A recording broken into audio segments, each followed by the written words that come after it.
This is part 2 of our study of Ezekiel, and excuse me, we begin with verse 30 or chapter 35, and a prophecy against Mount Seir, which represents Edom.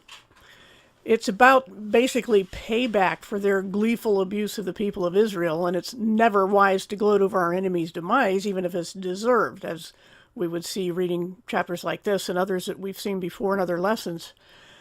And then if we go ahead and go down to chapter 36, we see another message addressed to another mountain or set of mountains, that being Israel. Though it takes till about verse 8 to really get to the point, the promise of eventual restoration is given again. But the real point isn't until verse 22, where God reminds them that this restoration isn't because of them or their merits, but only because God will preserve his reputation in spite of them. In fact, he goes on to say that they themselves have done everything possible to ruin it. But what do we do today with God's reputation as Christians? It's not a pretty picture, especially online. Mercy, not merit, is often the real reason for our blessings. This is why it's dangerous to draw a direct cause and effect relationship between how life is going and how we behave. Blessings in this life are never guaranteed. It's the age of faith, not sight. So when people say either I'm suffering because I don't go to church or I'm being blessed because I tithe, they're saying it depends on our works rather than our standing in Christ. We're here to learn to trust God even when obedience makes life harder, and also to never think that God turns a blind eye to our sin. Focus on the relationship is why you do things, but that's the point that we can derive from this as far as our application today, that the delay between actions and consequences, good or bad, is often have nothing to do with us, but with God's overall plans. So now if we go down here, chapter 36 to verse 24, it leads many to believe that since God says he'll bring Israel back, then the present nation of Israel is illegitimate. But who is any other nation to point fingers? And as we'll learn when we study prophecy in books such as Daniel, Israel must be in the land in unbelief so their purification as a nation can be completed. Is this not also God's doing, even though the plans of the wicked is what he used to do it, as he has done many times in Israel's history, such as hardening Pharaoh's heart? How can we say this is not of God? Another point here is that the heart of flesh replacing the heart of stone is directed at the same nation who has received all the other prophetic messages, the people and land of Israel. Certainly we Christians have received a new heart, but that isn't the topic here. We know this especially from verse 28, which states that it has to do with the land God gave to their ancestors. The body of Christ has never had a land. And the rest of the description makes it clear why there will be a sacrificial system during the millennium. It'll be a reminder of God's mercy against an undeserving nation, as stated explicitly in verse 32. Now we go down to chapter 37, which is the meat of Ezekiel's prophecies of the end times. First is a vision of the valley of dry bones. The bones clearly represent the fallen nation of Israel, so the question of whether they could live again is whether Israel would be a nation again after a very long exile. It seems that the 70 years in Babylon would be too short for the bones to become so very dry, which seems to be the meaning here. But nearly 1900 years from the destruction of the temple to modern Israel would be a better fit. In fact, many non-literal prophetic interpretations grew out of the belief that Israel would never be a physical nation again, yet there they are, in unbelief, as God prophesied. Notice also that this restoration would come in stages, first the bones being set in order, then the tendons and muscles, and then finally skin, and then life from God. So also would be the restoration of the nation of Israel in the land of Canaan. So because they're there now, and certain things haven't happened yet, doesn't mean that's not part of this dry bones prophecy. And these things are stated explicitly in verse 11 here, lest anyone try to interpret it as an allegory of personal salvation. Also, the nation in the first century was not ruled over by one king, as specified in verse 22. And it goes on to say that David will rule over this united kingdom of Israel. Though the commentary insists that this must refer to the Messiah, can we switch so quickly from the literal nation of Israel to David being only a type or figure of the Messiah? He will be resurrected along with all the other righteous people, so why must he be ruled out? Jesus will rule all the nations according to Romans 15:12 and Revelation 12:5 and Revelation 19:15, not just Israel. So the king of Israel is not the king of the world necessarily. In fact, we'll see later on that there is also a prince involved in the end time kingdom of Israel. So I don't agree with making this person the Messiah at this point. So now we go down to chapter 38, which is the familiar prophecy against Gog of the land of Magog, the chief prince of Meshech and Tubal. We need to break that down so we're less likely to misinterpret the rest of the prophecy. The notes in the Net Bible and the commentary are in disagreement over the location and people of Magog, and of course it takes more than similar sounding words to identify it. The consensus, meaning similar to place names that we know of today. The consensus of scholarship can't be more precise than to say it could refer to either Western Turkey or the land of Russia. But some research has been ignored for a long time, such as pointed out at the link in the description, concerning the identity of Rosh being a place rather than meaning chief, that is to say, a noun rather than an adjective. As with names of God, Rosh is transliterated rather than translated in the Greek Old Testament, whereas if it meant something else, the common word chief, the equivalent Greek word would have been used. This is why I believe it is a place name rather than a description such as chief, and particularly a city name. Even so, all factors need to be considered, and it still can't be settled between Western Turkey and Russia. Either way, the invasion comes from the north of Israel. That's one thing we can all agree on. Notice also the phrase hooks in the jaws in verse 4 as mentioned in an earlier lesson. God will turn this coalition of nations in a direction it wasn't planning to go.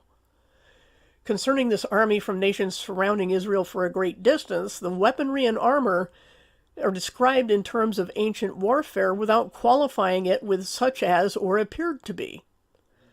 So some jump to the conclusion that it must have been fulfilled in the distant past. However, history has shown that on more than one occasion, societies have reverted back to primitive conditions. So such weapons in a future war where electronics may no longer be functioning is within the realm of possibility. And as we'll see next, this event takes place shortly after another war. So even if the setback is regional rather than worldwide, the scenario is possible in the future. And I disagree with the commentary that this army is Babylonian, or a representation or type of it, since it's not a city as required by descriptions in Revelation. This is not just the city of Rosh, it is the people of the land of Magog, ruled by Gog, and that nation leading a coalition. This is not the city of Babylon.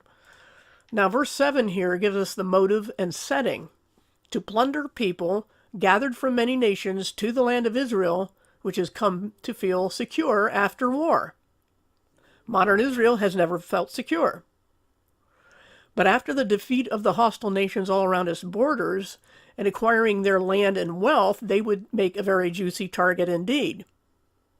So seizing the opportunity, the coalition will swarm to the mountains of Israel. And you can see here, as I've had on the screen on the left side, a map showing that area of the Middle East with the red circle and number 1 being the city of Damascus in Syria, which is Isaiah 17's prophecy. And then around that in a wider area is Psalm 83. That's why I have these numbers in the order in which I think the events happen. And then after the aftermath of the newly acquired land and wealth after Ring 2, the green one, the greater area of Ring 3 from Ezekiel 38, makes a lot more sense, because Israel has acquired a lot of land. Their immediate enemies are destroyed. And most likely, in my opinion, as a part of an agreement with the Antichrist, the 7-year covenant, they're laying down their arms. But this proves too much of a temptation to Magog to come and plunder the place, because Israel's indefensible and wealthy. So there we have the motive and the situation and the sequence of things. So they will come and acquire the land. They will intend, they won't actually do it, but they will intend to acquire the land and wealth, and they seize this opportunity, this point in history, to take their coalition to swarm the mountains of Israel with the intent to destroy it. But then, as we see down here in verse 10, it continues with the details, and notice the phrase, the center of the earth. This, of course, marks the land of Israel as the focal point of the world, especially concerning the Bible. But in the face of this impending attack, look at the weak protest of Sheba and Dedan in verse 13. That's all they can do is weakly protest, they being what is modern Saudi Arabia and the shipping centers of the region. Their concern isn't so much the destruction of Israel as it is the destruction of their source of income. But the purpose of all this is given in verse 16, that God will be honored by all the nations as a result, and no war since the time of Christ has accomplished this. So it remains to be fulfilled. Now if we look in verse 17, we're given the outcome of the threat. First, God causes a great earthquake in Israel, so great that the whole world trembles in fear of God's presence. Next, God causes the army of Gog to turn on itself. At the same time, God rains down plague, bloodshed, hail, fire, and brimstone. These are not presented as metaphors, any more than prior prophecies were as metaphors. So this has not yet been fulfilled. Now, if we go down to chapter 39, it repeats the prophecy as a summary, and then adds in verse 4 that the army will be utterly destroyed without Israel firing a shot, though they could be credited with defeating the nations of the Green Ring 2 there. Not so with Ezekiel 38 here. This is God's doing. So, on top of all that, we see here that God will send fire on their homelands, the homelands of the coalition. So sending the war over there to Israel won't keep them safe from the consequences in their homelands. Those will be destroyed too, and it's all by God. This is a miraculous supernatural outcome that finally gets the world at least to acknowledge the God of the Bible. Whether they worship him at this point is a different question. So now we're going to look at a different slide here, and the reason for this doesn't seem obvious right now. It looks like it is end times prophecy, but I'm particularly focusing on this part of Ezekiel 38 that you can see on the upper left there. So while we can't prove whether all of these things about the Gog-Magog and attempted invasions begin at the start of the tribulation or at the end of the millennium, I think it's probably the former. And I think this is what I have here on the chart might be accurate. It's just a possible scenario. But notice in verse 9 here in chapter 39, that the people of Israel will use the defeated army's weapons as fuel for 7 years. That's why I'm bringing up this chart. Here again, there's no need to resort to force-fitting modern weapons into this prophecy. If Israel has given up its weapons at this point due to feeling secure, and as a possible part of the covenant mentioned in Daniel 9:27, the 7-year covenant, it would make an easy target for nations with even the most low-tech weaponry. But we'll only know for sure when we see it fulfilled. The point is that Israel will plunder those who sought to plunder it. In other words, this is a intended invasion, but it will fail because God intervenes directly. And this in turn can give the motivation for Israel at least attempting to do temple sacrifice, even though they will mistake the Antichrist for the Christ. So again, these things happen in stages. And then we see down here in verse 11, it gives the aftermath of all of the deaths of those amassed armies. And there will be people employed during that time to go out and just their job all day is to mark the places where a dead body lies, where they found a bone or something, and then others come along and bury them. Since this takes place on that day, it remains to be fulfilled. But the question is when. It seems unlikely that such a situation as described here would take place during the second half of the tribulation, when faithful Jews will have fled the land for the place of safety in the desert. Neither would such a graveyard exist on the new earth after the millennium. So by process of elimination, we're left with a choice between this 7 years of burning weapons being before or during the first half of the tribulation, or during the first 7 years of the millennium. But we should make note of the fact that the motives and method of defeat of Gog is not the same in this passage as it is in the only other passage about Gog, that being Revelation 28. So there are differences between the two. On the other hand, as we can see down here in verse 17, this is referenced in Revelation 19, 17, and 18, which takes place at the beginning of the millennium. And Israel turns to God as a result. Yet on the other hand, the end of the tribulation is a very unlikely time for there to be a Magog left to muster an army. We simply don't know where this event fits, but we do know that it will be literally and physically fulfilled. And remember that one part of a prophecy can be separated from another by many years, even within a sentence, as we'll see in Daniel, especially chapter 9. Now let's go down to verse 25 here, which turns to what is undeniably the millennium by description. And this will continue into chapter 40, which is a separate later vision about the Millennial Kingdom and the temple. This is not to be confused with the tribulation temple, which, according to Zechariah 14:2, will likely be destroyed when Jerusalem is ransacked during the bowl judgments of the tribulation.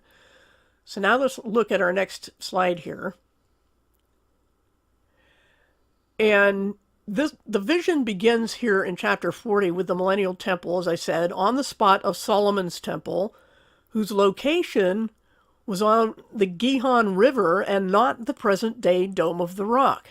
There's an excellent article at the link in the description, and this is one of the images from there, to which I've added the likely locations of the Dome of the Rock and the Wailing Wall. Notice where they are and where they're not.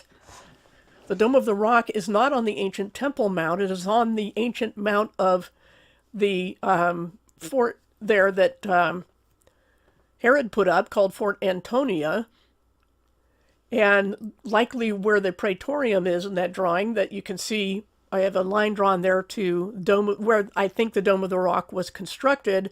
And of course, the Wailing Wall is right next to that.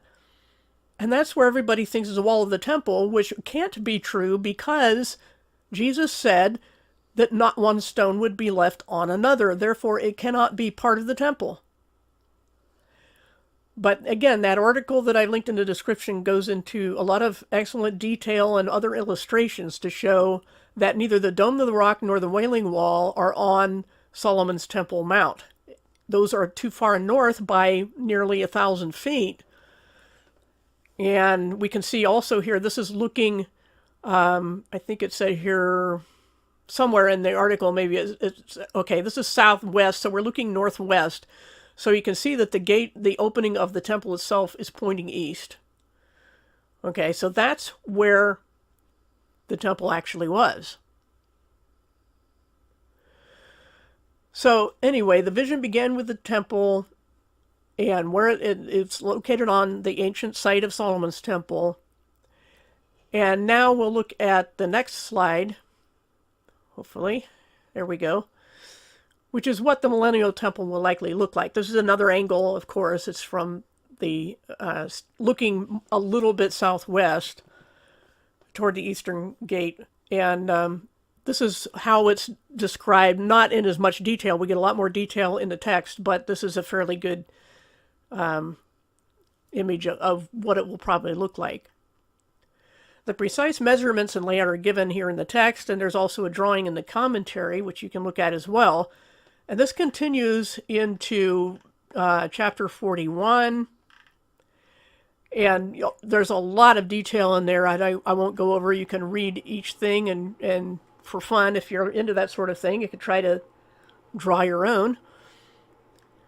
And then after finishing the description of all those things, we go to chapter 43, which is where Ezekiel sees the glory of God again coming from the east and filling the temple. And then he gets another reminder to give to Israel of their past sins. And then we see down here in verse 10 that it describes the altar itself within the temple with just as much attention to detail. But the rules for the sacrifices and rites are described starting in verse 18, beginning with a purification ritual. And notice that these are not identical to those under the law of Moses. That system looked forward to the Messiah, while this one will look back as a reminder, especially for Israel and its many sins.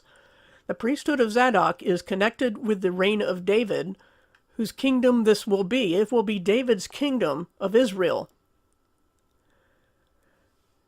So now let's go down to chapter 44, which begins by explaining that the gate through which God enters the sanctuary will remain shut forever afterward. Then it turns to another vision of God's glory filling the temple and another caution for Israel against ever repeating their violations of the temple.